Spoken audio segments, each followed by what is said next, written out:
Carla Rivera, owner of Kiana Rivera, and I'm here to discuss how to distress an image on a t-shirt.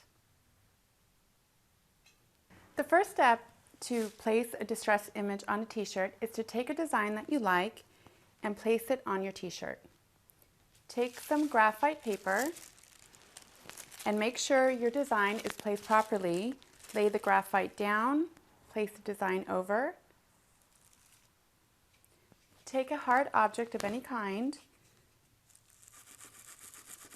and start to rub over the design,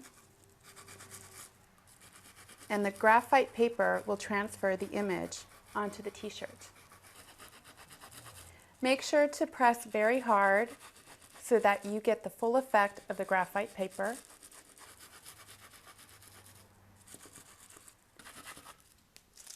Take it off, and you have a little image on your t-shirt.